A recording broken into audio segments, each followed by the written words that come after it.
सबसे पहले दिल से धन्यवाद उन सभी सब्सक्राइबर्स को जिन्होंने हमारे चैनल द बुक ब्रेकडाउन को इतना प्यार दिया है।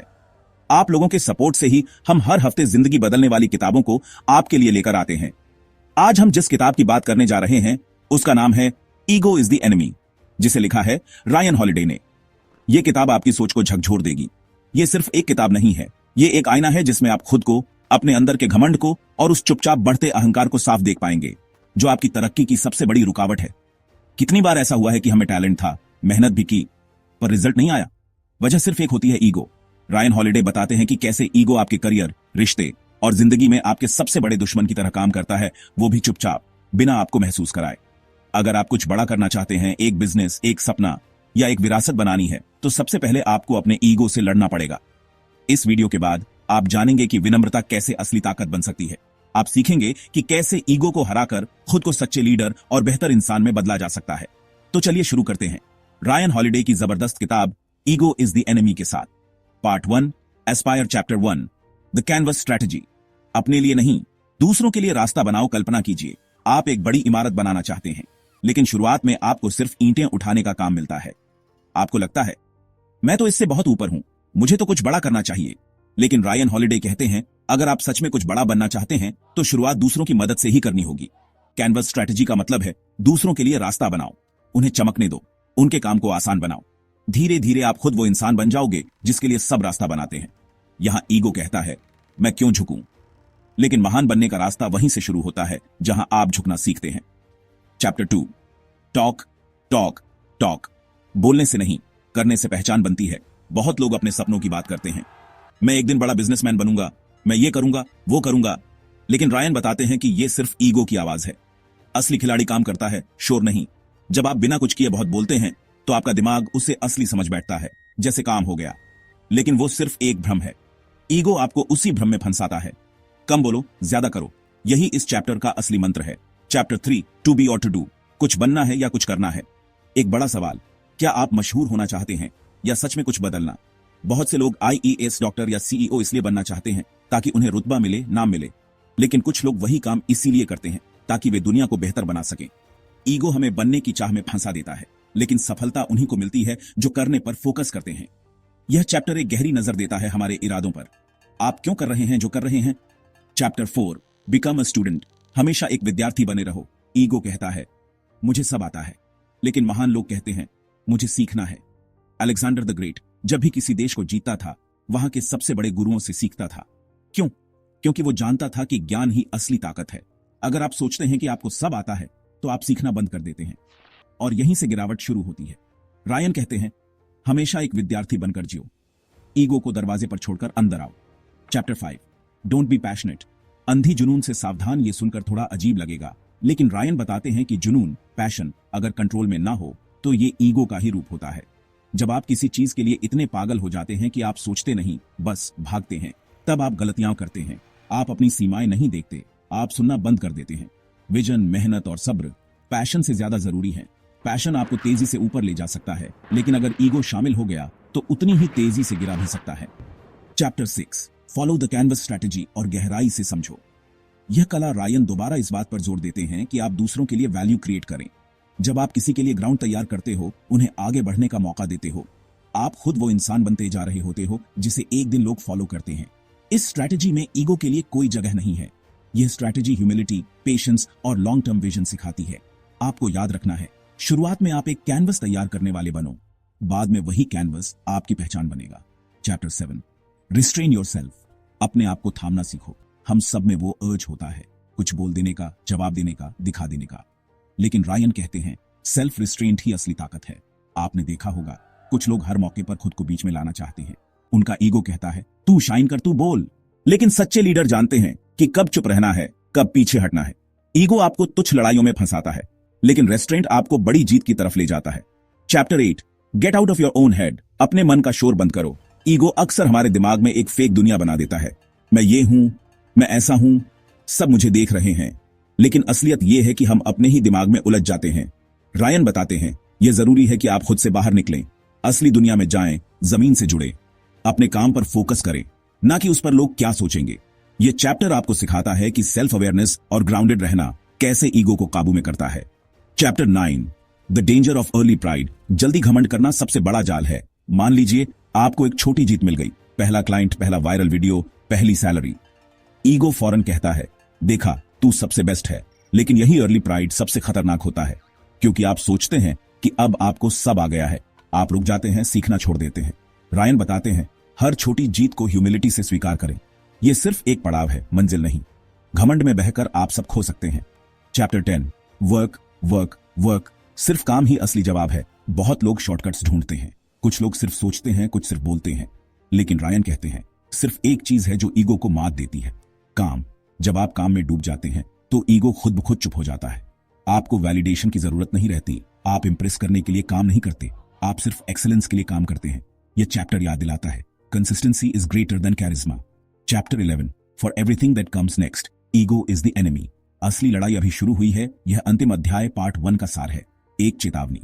रायन कहते हैं, आप चाहे अभी शुरुआत कर रहे हों या थोड़ा बहुत नाम कमा चुके हों, ईगो हर स्टेज पर आपका पीछा करता रहेगा। इसलिए अभी से इसे पहचानना और हराना सीखो, क्योंकि यह सफर अभी शुरू ही हुआ है और ईगो हर मोड़ पर आपको रोकने आएगा। Part 2, success. Chapter 12, always stay a student. सफलता के बाद भी विद्यार्थी बने रहो। जब आप सफल हो जाते हैं, आपकी बात सुनी जाती है, लोग आपकी तारीफ करते हैं और ईगो धीरे से कान में कहता है, अब तुझे सब आता है। लेकिन रायन हॉलिडे कहते हैं कि यही सोच सबसे खतरनाक होती है। असली खिलाड़ी वो होता है जो सफल होने के बाद भी सीखना नहीं छोड़ता। ब्रूस ली ने कहा था, मैं उस इंसान से डरता हूं जिसने एक किक को 10,000 बार प्रैक्टिस किया हो। सफलता आपको एक ऊंचाई देती है, लेकिन वहां से गिरना भी आसान होता है अगर आप ईगो को अंदर आने देते हैं। Chapter 13, don't tell yourself a story. अपने दिमाग में कहानी मत गढ़ो। हम सब अपने बारे में एक हीरो स्टोरी बना लेते हैं। मैं यहां से उठा, इतना किया, अब मैं कुछ भी कर सकता हूं। लेकिन यह कहानी एक इल्यूजन है। जब हम अपने दिमाग में हीरो बन जाते हैं, तब हम रियल वर्ल्ड के फीडबैक को इग्नोर करने लगते हैं। रायन बताते हैं, रियलिटी को रियलिटी की तरह देखना सीखो, न कि एक ड्रामा फिल्म की तरह जिसमें आप ही मुख्य किरदार हैं। ईगो हमें नाटक का हीरो बना देता है, लेकिन दुनिया हकीकत में चलती है, स्क्रिप्ट से नहीं। Chapter 14, what's important to you. क्या सच में यही तुम्हारा मकसद है? बहुत बार ईगो हमें रास्ता भटका देता है। आपने कभी सोचा आप जो कर रहे हैं वो क्यों कर रहे हैं? क्या ये वाकई आपकी चॉइस है या बस ईगो को शांत करने का तरीका? इस चैप्टर में रायन हमें अंदर झांकने को कहते हैं और पूछते हैं, क्या आप नाम चाहते हैं या असर? पैसा चाहते हैं या मीनिंग? भीड़ में चमकना चाहते हैं या किसी की जिंदगी बदलना? जब आपका मकसद साफ हो, ईगो की आवाज धीरे धीरे फीकी पड़ने लगती है। Chapter 15, entitlement, control and Paranoia. अधिकार, कंट्रोल और शक। ईगो के 3 चेहरे। ईगो की यह सबसे चालाक चाल होती है। पहले वो आपको यह फील कराता है कि आपको सब कुछ मिलना चाहिए क्योंकि आप खास हैं। फिर आप हर चीज कंट्रोल करना चाहते हैं, चाहे वो लोग हों, रिजल्ट हों या हालात। और जब चीजें हाथ से निकलने लगती हैं तो ईगो आपको पैरानॉइड बना देता है। आप सब पर शक करने लगते हैं। रायन कहते हैं, ये सब ईगो की प्यास है। सफलता का असली मतलब है विश्वास और संतुलन, न कि हर चीज पर हक जमाना। Chapter 16, managing yourself. खुद को संभालना है तो ईगो को काबू में रखना होगा। जैसे जैसे आप ऊंचाई पर जाते हैं, दुनिया आपको और बारीकी से देखती है। तब आपको खुद को कंट्रोल करना सीखना होगा। रायन यहां बताते हैं कि लीडरशिप, डिसिप्लिन और सेल्फ अवेयरनेस ईगो के बिना ही असली रूप में विकसित होते हैं। ईगो कहता है, तू अलग है, तेरे लिए नियम नहीं है। पर असली प्रोफेशनल जानता है कि उसका सबसे बड़ा दुश्मन उसका अनकंट्रोल्ड बिहेवियर हो सकता है। खुद पर काबू पाना ही जीत की शुरुआत है। Chapter 17, beware the disease of me. मेरे बारे में ही सब कुछ की बीमारी। फिल जैक्सन, जो NBA में 11 बार चैंपियनशिप जीत चुके हैं, उन्होंने इसे कहा था, डिजीज ऑफ मी। जब टीम का हर प्लेयर यह सोचने लगे कि मैं सबसे जरूरी हूं, तो टीम हारने लगती है। रायन कहते हैं, यही बीमारी कंपनियों, परिवारों और रिश्तों को अंदर से खा जाती है। ईगो हर चीज को मैं बना देता है, मेरी मेहनत, मेरी पहचान, मेरा हक। लेकिन जो असली जीतते हैं वो हम में विश्वास रखते हैं। Chapter 18, meditate on the immensity. अपनी जगह समझो। इस ब्रह्मांड में ईगो हमें यह विश्वास दिलाता है कि हम ही दुनिया के सेंटर में हैं। लेकिन इस चैप्टर में रायन हमें एक खूबसूरत अभ्यास सिखाते हैं, मेडिटेट ऑन द इमेंसिटी। जब आप आकाश गंगा की विशालता के बारे में सोचते हैं, तब समझ आता है कि हम सब कितने छोटे हैं। जब आप खुद को महान नहीं बल्कि एक छोटा हिस्सा मानते हैं, तब विनम्रता आती है और विनम्रता से ही स्थायी सफलता मिलती है। Chapter 19, maintain your sobriety. नशे में मत बहो, होश में रहो। यहां नशा शराब का नहीं, सफलता का है। रायन कहते हैं, सफलता एक नशे की तरह होती है। जब लोग आपकी तारीफ करते हैं, तब ईगो आपको हाई महसूस कराता है। लेकिन अगर आप उसी नशे में बह गए, तो आप अपनी असली ताकत खो बैठेंगे। सोब्राइटी यानी माइंडफुल अवेयरनेस, यही आपको ग्राउंडेड रखती है। सफलता को सेलिब्रेट करो, लेकिन उसमें खो मत जाओ। यही फर्क है लेजेंड और वन हिट वंडर में। Chapter 20, for what often comes next, ego is the enemy. आगे जो आने वाला है उसके लिए ईगो सबसे बड़ा खतरा है। यह चैप्टर पार्ट 2 का निष्कर्ष है और एक गहरी चेतावनी। आप जब सफल हो जाते हैं तब अगला पड़ाव आता है और वहां ईगो आपका सबसे बड़ा दुश्मन बन सकता है, क्योंकि अब स्टेक्स बड़े हैं। आपकी हर गलती महंगी पड़ेगी। ईगो यहां आपको ब्लाइंड कर सकता है और वो ब्लाइंडनेस आपकी मेहनत की पूरी इमारत गिरा सकती है। आपको ह्यूमिलिटी, फोकस और डिसिप्लिन का आर्मर पहनना होगा। Part 3, failure chapter 21, a life time और डेड टाइम। हार के बाद भी दो रास्ते होते हैं। रायन हॉलिडे इस चैप्टर में एक बहुत ही गहरा सवाल पूछते हैं। आपका यह वक्त हार का वक्त अलाइव टाइम है या डेड टाइम? डेड टाइम मतलब बस बैठे रहना, अलाइव टाइम मतलब सीखना, खुद को दोबारा बनाना। नेपोलियन बोनापार्ट ने जेल में पढ़ाई की, रणनीति पर काम किया, खुद को शार्पन किया और फिर से उठा। जरूरी यह है कि उस वक्त को आप कैसे इस्तेमाल करते हो। Chapter 22, the effort is enough. कोशिश करना ही सबसे बड़ी जीत है। हम सब नतीजों पर मरते हैं। कितना पैसा आया, कितने लोग वाह वाह कर रहे हैं, फायदा हुआ या नहीं। लेकिन रायन कहते हैं आपका असली कंट्रोल सिर्फ एक चीज पर है, प्रयास। ईगो कहता है देखो तू फेल हो गया, लेकिन सच यह है कि प्रयास करना कभी फेल नहीं होता। चाहे रिजल्ट आए या नहीं, कोशिश करना आपको बेहतर बनाता है, एक नया इंसान बनाता है। और हार के समय सिर्फ यही भावना आपको अंदर से मजबूत बना सकती है। Chapter 23, fight club moments. जब सब कुछ टूट जाए तो असली आप सामने आता है। फाइट क्लब नाम की एक फिल्म है जिसमें हीरो अपनी पूरी जिंदगी, पैसा, पहचान सब कुछ खो देता है और तभी उसे एहसास होता है कि असली आजादी किसे कहते हैं। रायन इसी विचार को उठाते हैं। जब आपकी सारी नकली पहचानें टूट जाती हैं तब असली आप सामने आता है। ईगो हमेशा नकाब पहनाता है, तू सीईओ है, तू इतना कमाता है, तू तो ये है।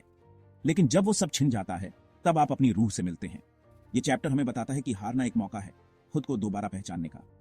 Chapter 24, draw the line. खुद के लिए एक रेखा खींचो। हार के बाद बहुत से लोग टूट जाते हैं और फिर गलत रास्तों पर चल पड़ते हैं। नशा, गुस्सा, बदला। ईगो कहता है अब तुझे कुछ साबित करना है। लेकिन रायन हॉलिडे हमें चेतावनी देते हैं, आपको अपने लिए एक रेखा खींचनी होगी। कहना होगा मैं इससे आगे नहीं जाऊंगा, मैं खुद को ज्यादा नुकसान नहीं पहुंचाऊंगा, मैं खुद को फिर से संभालूंगा।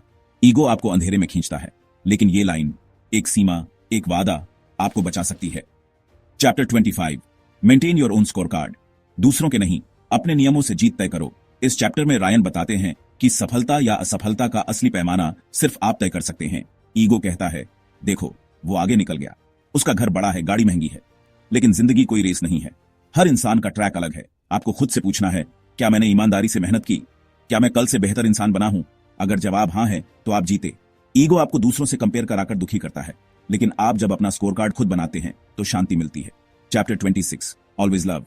ईगो हार के समय सबसे ज्यादा नफरत सिखाता है। रायन बताते हैं जब हम गिरते हैं, लोग हमारा मजाक उड़ाते हैं, हमें अकेला छोड़ देते हैं, तब ईगो सबसे ज्यादा जहर भरता है।